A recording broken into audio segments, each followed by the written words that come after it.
Pakistan is eliminated from the T20 world cup 2026. શ્રીલંકાએ knockout punch આપી દીધો છે પાકિસ્તાનને. શ્રીલંકાએ કીધું છે કે ભાઈ હમ ભી ડૂબેંગે તુમકો ભી લે ડૂબેંગે.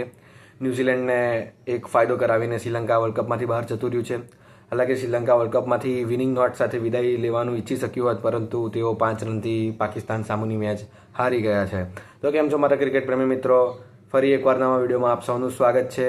આપણે જોઈશું શ્રીલંકા વર્સિસ પાકિસ્તાનની મેચનું પ્રિવ્યૂ. સરસ મજાની મેચ રહી. શ્રીલંકાએ ટોસ જીતીને ફિલ્ડિંગ પસંદ કરી, કારણ કે આપણે શરૂઆતમાં કાલે જ વાત કરી હતી કે આ ગ્રાઉન્ડ પર ચેઝ સારો થાય છે. શ્રીલંકા વર્સિસ ઓસ્ટ્રેલિયાની મેચ બધાએ જોઈતી જ. તેમાં કેવું 180 શ્રીલંકાએ ડોમિનેટિંગ ચેસ કરીને વિજય પ્રાપ્ત કર્યો હતો. તેથી કહીએ કે શ્રીલંકાનો નિર્ણય ખોટો ન હતો, પરંતુ તેઓ ઓસ્ટ્રેલિયાની મેચની જેમ વિકેટની ઓપનિંગ નહોતા મેળવી શક્યા અને રન ખાધા હતા. તેવી રીતે આ મેચમાં પણ થયું. એ લોકોને વિકેટની ઓપનિંગ મોડી મળી, તેથી પાકિસ્તાન ઘણો જ મોટો સ્કોર ખડકી શક્યું. સાહિબજાદા ફરહાન અને ફકર જમાનની વિસ્ફોટક બેટિંગના સહારે ખૂબ જ સારી એવી ઓપનિંગ પાર્ટનરશિપ થઈ અને પાકિસ્તાન 200ની ઉપરનો સ્કોર કરી શક્યું હતું. હાલાકી પાકિસ્તાનને ટાર્ગેટ એવો જ હતો કે આપણે શ્રીલંકાને 65 રનથી હરાવવા પડશે, તો 250 જેવા રન તો મારવા જ પડશે, પરંતુ તે એક દીવા સ્વપ્ન સમાન હતું. તે લોકો એ મારી શકતા હતા તેવી પોઝિશનમાં હતા, પરંતુ પાછળની વિકેટો પડી ગઈ, ધબડકો થયો બેટ્સમેનોનો, તેથી તેઓ કેપિટલાઇઝ ન કરી શક્યા અને 210 સુધી સીમિત રહી શક્યા. 210 સુધી સીમિત રાખ્યા હતા શ્રીલંકાએ પાકિસ્તાનને. તેથી પાકિસ્તાન માટે ખૂબ જ અઘરું હતું તેઓને 140 સુધી સીમિત રાખવાનું, કારણ કે પાકિસ્તાનને રન રેટના હિસાબથી 65 રન 60 રનથી જીતી પડે તેવું હતું. શ્રીલંકાની ઇનિંગની વાત કરીએ તો શ્રીલંકાની ઇનિંગ પણ લગભગ 12-13 ઓવર સુધી ચડતી પડતી જ ઇનિંગ રહી હતી, પરંતુ તેઓ 9ના રન રેટ જાળવીને રમ્યા હતા. તેથી તે લોકોને ત્યારબાદ પાછળથી કેપ્ટન દાસુન સનાકા અને જેમને પવન રત્નાયકનો ખૂબ જ સારો એવો સરસ કંપની મળી, તે લોકોએ સારી એવી પાર્ટનરશિપ કરી અને જે લગભગ ઇમ્પોસિબલ ચેઝ લાગતો હતો તેને ઓલમોસ્ટ પોસિબલ કરી દીધો. કહે કે 30 બોલમાં 90 રન, લગભગ 33 બોલમાં 90 રન જોઈતા હતા, ત્યાંથી શ્રીલંકા લગભગ 5 રનથી જ હાર્યું છે. જો સનાકા ઇનિંગના સેકન્ડ લાસ્ટ બોલે લેફ્ટ શોટ રમવાનો નિર્ણય ન લેતા અને સ્ટ્રેટમાં રમવાનો પ્રયાસ કરતા, તો કદાચ મેચનું રિઝલ્ટ બીજું કંઈ આવી શક્યું હોત. એટલે આપણે કહીએ કે આ મેચમાં બંને ટીમ માટે પોઝિટિવ રહ્યું છે. પોઝિટિવ નોટ પર પોતાનો વર્લ્ડ કપ પૂરો કર્યો છે બંને ટીમે.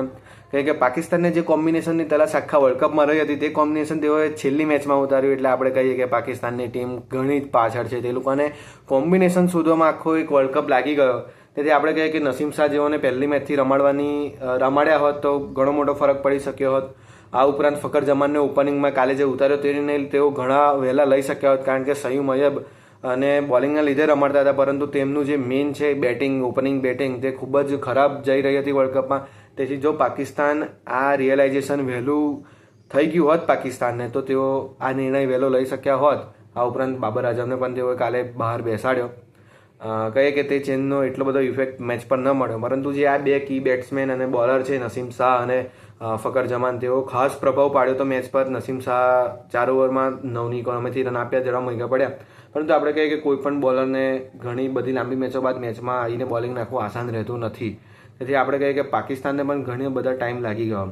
એની સામે શ્રીલંકાએ કાલે સરસ બેટિંગ પ્રદર્શન કર્યું. તેઓને પાછલી 2 મેચોમાં બેટિંગે જ નીચું દેખાડવાનું થયું હતું, પરંતુ આ મેચમાં બેટિંગની એવી સારી એવી કન્ડિશનનો ફાયદો ઉઠાવ્યો અને પાકિસ્તાનનો જે મિસ્ટ્રી બોલર કહીએ આપણે ઉસ્માન તારિક, તેને પણ ખૂબ જ સારો એવો અટેક કર્યો અને ઓપોઝિશન ટીમોને બતાડ્યું છે ટેમ્પલેટ કે ઉસ્માન તારિકને કઈ રીતે રમી શકાય છે. ઉસ્માન તારિક જે સ્ટોપ એક્શન સાથે બોલિંગ નાખે છે, તેથી તેનાથી બોલને ફાસ્ટ નાખવું પોસિબલ જ નથી. તેથી તમે ઉસ્માન તારિકના બોલને આવે રાહ જુઓ અને પછી શોટ મારશો, પોતાના શોટ પર બિલીવ કરશો, તો તમે ઉસ્માન તારિકને ડોમિનેટ કરી શકો છો.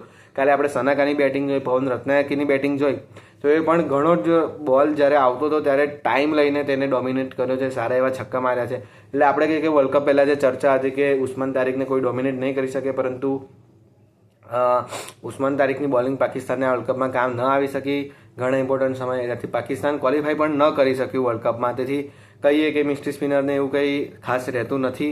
તેઓ પાકિસ્તાનને વર્લ્ડ કપ માટે સેમિફાઇનલમાં ક્વોલિફાય પણ ના કરાવી શકે. એટલે આપણે કહીએ કે ફક્ત પાકિસ્તાનની ટીમને હવાબાજી જ હતી. અને સામે પક્ષે શ્રીલંકામાં પણ કહીએ કે કોચિંગ સ્ટાફમાં જે સનત જયસૂર્યા અને લસિત મલિંગે પોતાની ટીમને જે આની પહેલાં 3 સળંગ હારીને શ્રીલંકા ગ્રુપ સ્ટેજમાંથી બહાર નીકળી ગયું છે. સુપર 8માં કોઈ પણ પોઈન્ટ પ્રાપ્ત કરી શક્યું ન શ્રીલંકા.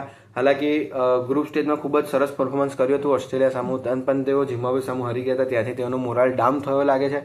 તેથી શ્રીલંકા પણ સુપર 8માં ખૂબ ખાસ પ્રદર્શન કરી શક્યું ન હતું. આ પ્રિવ્યૂ હતો આપણે આ રિવ્યૂ હતો શ્રીલંકા વર્સિસ પાકિસ્તાનની મેચનો. આપણે કહીએ કે સુપર 8ના હવે આજના આખરી 2 મુકાબલા બચ્યા છે. બંને રોમાંચક થવાની સંભાવના છે. ઝિમ્બાબ્વે વર્સિસ સાઉથ આફ્રિકા અને વેસ્ટ ઇન્ડિઝ વર્સિસ પાકિસ્તાન. જે બંને મેચના પ્રિવ્યૂ આપણે આવતા વિડીયોમાં જોઈશું. ત્યાં સુધી સાઇન ઓફ.